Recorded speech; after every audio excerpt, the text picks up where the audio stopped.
आदाब, मैं हूं अरताज सैयद।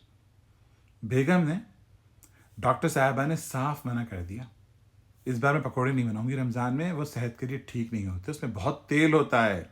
मैं भी अड़ गया भाई, मैंने कहा पकौड़े नहीं बनाएंगी आप किस की बातें कर रही हैं? पकौड़ों के बगैर रमज़ान मुकम्मल ही कहाँ होता है भाई? मैं पकौड़े तो मैं ज़रूर खाऊंगा भाई, पकौड़े तो मैं ज़रूर खाऊंगा।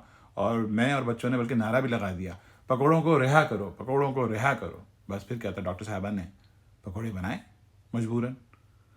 पहला पकोड़ा मैंने मुंह में डाला है, ऐसा लग रहा था कि कीमियाई बम मुंह में जाके फट गया हो। उफ, वो तबाही मचाई है उसने मेरे मुंह में, मैं बता नहीं सकता। इस कदर मिर्चें थी, मैं क्या बताऊं आपको, चारों शाने चित्त हो गया मैं। वो तो मैं बाद में पता चला भाई, वो जो हरी मिर्च के ऊपर उन्होंने हरा धनिया चढ़ा के हमें धोखा दिया है। आप सोचिए, पहले रोजे में इस किस्म का धोखा, इतना तशद्दुद, इतना तशद्दुद किया है मुझ पर।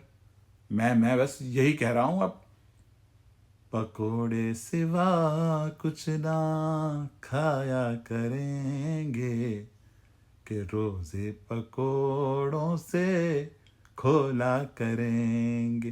पकोड़े पकोड़े पकोड़े पकोड़े।